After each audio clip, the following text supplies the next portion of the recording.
Hi, I'm Richard J. Alexander, and welcome to the first of what's going to be many episodes of something new on BroadwayWorld, which basically is pretty much professionals interviewing other professionals and having conversations, whether it's actors, directors, producers, people in advertising, all walks of life.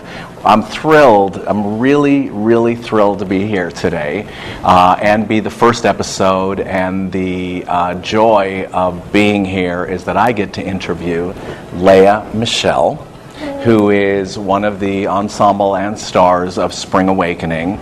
And we go way back, and we just hugged. We haven't seen each other in a long time, so I'll give you another hug. Because she did Les Miserables as young Cosette and young Eponine years and years ago. I think it was your first job. It was my first job. I owe everything to you. Oh, well, I don't know about that. We'll talk about that later. But it's extraordinary, and I have so many things to talk about. I've kept my enthusiasm for the camera, because to see this fully grown, beautiful young lady, and so talented, so amazingly talented, is extraordinary for me, and I have a million questions for you. But first of all, how are you? I'm doing great. I'm doing wonderful. Our whole evolution of Spring Awakening has been such a long journey for me over the past 7 years. Just been dedicating my life to it since I was 14. I did the first workshop, and now at 21, almost 21, here we are. That's why there's no booze. I know. You can't drink yet. We have 2 shows. Yeah. But it's Sunday are the Tony Awards, and I have no words. I can't even begin to say how in shock and excited I am. The fact that 7 years later, for a show that took a long time to get here, and it was really hard. We really had no clue what direction the show would take, but just everything has been so wonderful. The community has accepted us, and the critics have been so wonderful, and no matter what happens on Sunday, it's just going to be the icing on the cake of this wonderful life with Spring Awakening for me. Well, I should probably say we're at Tony's de Napoli in the heart of Times Square. There's also Stars in the Alley today. The Tonys are Sunday, because I'm not sure when this is. Lauren Pritchard and John Gallagher singing today at Stars in the Alley for us. And have you started rehearsing for the Tonys yet? Are you kidding? They've had us in rehearsal for weeks already, every day. We're doing a pretty, really cool medley for our show, which is going to be awesome. Give everybody a taste of, the show. And we've been rehearsing a lot, and our choreographer, Bill T. Jones, has come in. I love the choreography. I loved the choreography. I thought he found a whole new vocabulary for you guys and for the frustration. I thought the choreography was great. It's brilliant. And I have to say, I'm going to catch you off guard here, but everybody's going to want to know this. You were so overlooked on the Tonys. We haven't talked about this. And, I'm sure it was disappointing, but I just want to say this. I mean, everybody says, it's nice to be nominated if they don't win or blah, blah, blah. But you really were overlooked. I go back to those Julie Andrews words of egregiously, omitted or overlooked. But really, I mean, you're one of the most stunning, I'm not just saying this.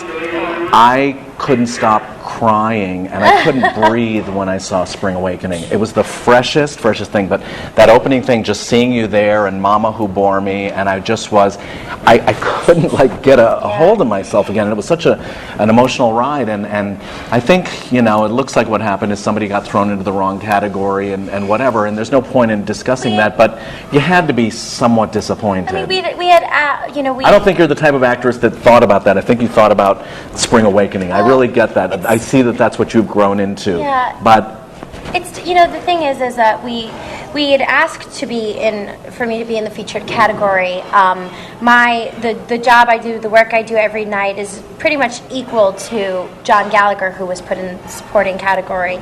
But the fact that I was placed in the Best Actress, to be considered for that was so amazing. Just to even be considered for that was wonderful.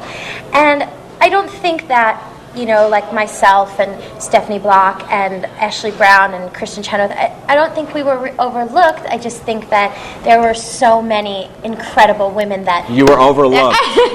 Take it from me. You were overlooked, and I saw everything. There just wasn't room this year. I know. Listen, that's really intelligent and very adult of you. Let's sort of roll back the career. So there was Les Mis, which was your equity card, I think, right? Yes, Les Mis was an open call for me. A good friend of mine, her father had gotten ill the night before, and she was a big theater goer at age 8, her mother would take her to see tons of shows, and father got ill the night before, and my mother and I ended up taking her. I'd seen my first and only show, Phantom of the Opera, about a week before, and I sang Angel of Music a cappella. I just was like, I'm going to audition too, and I went, and I got it, and I think you set me up with my first agent, who was Nancy Carson. Right. And from then on, I went on to I was in Les Mis, and I did the original cast of Ragtime, both in Canada and on Broadway for a year each. I did the revival of Fiddler on the Roof. Right. And I started Spring Awakening in between Ragtime and Fiddler. And now But how here great we are. that you didn't do a workshop and then get dumped. Like, you actually saw it through Well, to Broadway. they made me fight for it. I mean, I had to re-audition every single time for Spring Awakening.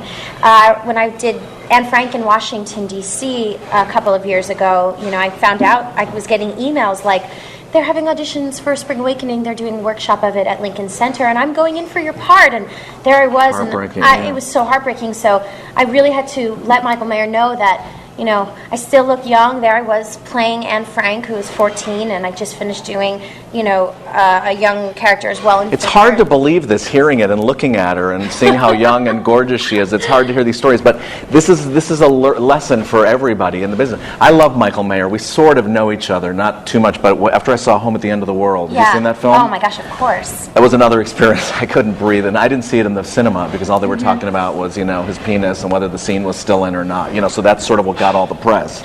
Colin Farrell. Yeah. When I actually saw it on DVD, I desperately got his email and I wrote him, and I was just like, what happened to this movie? It's so amazing. It's amazing. But he's got such a great career and such varied work, and it must have been amazing working with him, right? Michael Mayer, as well as, I have to include Stephen Sater and Duncan Sheik. Stephen Sater, who did the book and lyrics, and Duncan Sheik, who did our score for our show.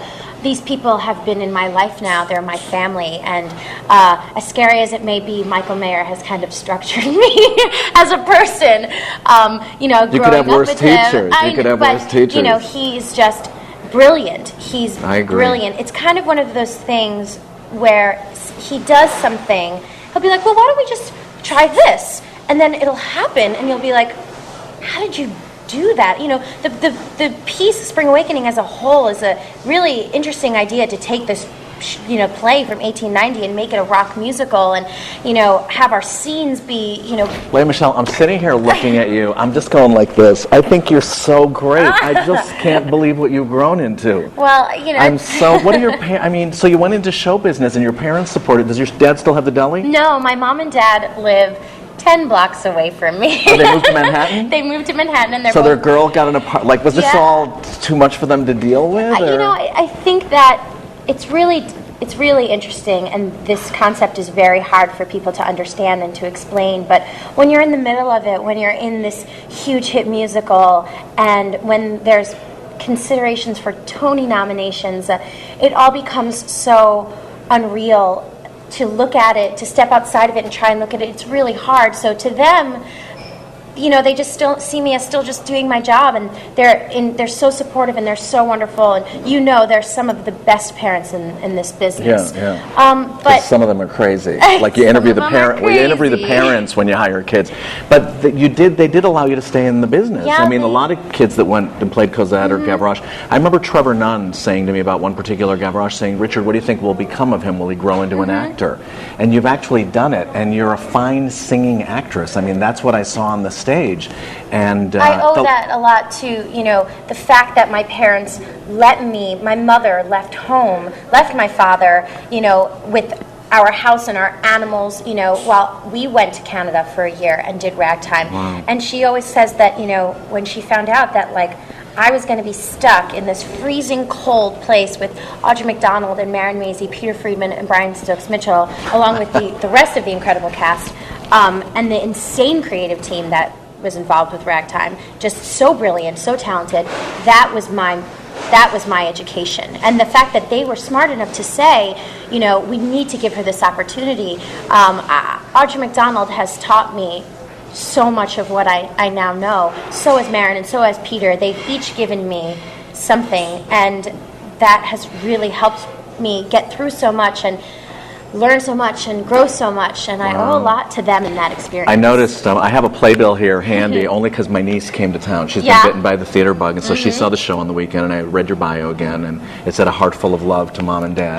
Which, of course, now, I know you got offered Eponine. I know you got offered, and nobody can understand the decision as much as you and I.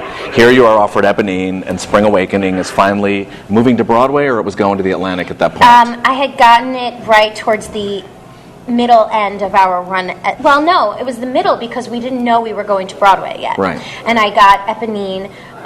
Which had to be, it's a dream. It's a dream for anybody that doesn't know to be a Gavroche and grow up and play Marius, or be little Cosette or little Eponine and grow to do Eponine and sing the killer song, in the Tony Award winning role that Frances Ravel did. And you are I mean, you'll play it. Oh, God. So you're not going to outgrow it. Do you know what I mean? My secret, they may have teased you at Spring Awakening, but you could still play Eponine tomorrow. My secret is out. I put that CD on in my apartment at least once a week, and I just stand in my living room and I sing the music by myself to my dog. Now, was the decision actually that painful, or you knew you had to do Spring Awakening, especially after you fought for it? This decision was so painful, and the only person who will know about it, truly, how hard it was Jonathan Groff, because he literally held my hand through the entire thing, and there were numerous nights of walking home just with me in tears, walking home from the Atlantic. We would walk from 20th Street all the way to 50th and just talk about it.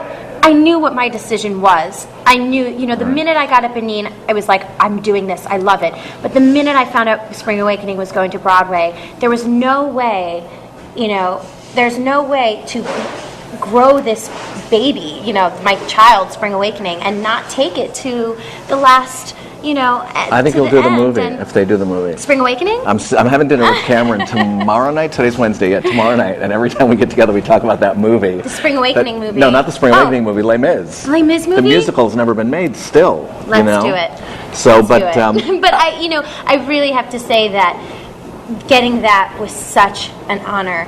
And I'm so happy to have been with Spring Awakening through all of this, but I truly keep my fingers crossed and hope to do that role at some point. She'll do it. She'll do it. Now, I really you're talented, right? You really do know you're talented. Well, it's kind of hard. To be honest with you, you never think that, but when you don't get a Tony nomination, you sit around and you're like, oh my God, I must really be awful. And what if I could have worked harder, and maybe if I had done this, and maybe if I had done... You really do think that way, whether or not people say that, that's the honest to God truth.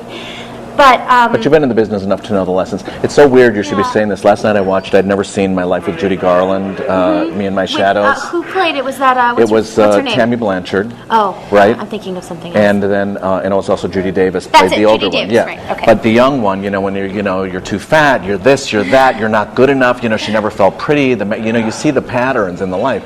Now, back then, when nobody knew show business, people are attracted now because they think it's glamorous or whatever. I mean, look at Lindsay Lohan, isn't that glamorous? But, there's a double thing, but you grew up sort of, like I said, healthy, with the parents and the business, and you are in the theater. You're not really in the film business so much yet,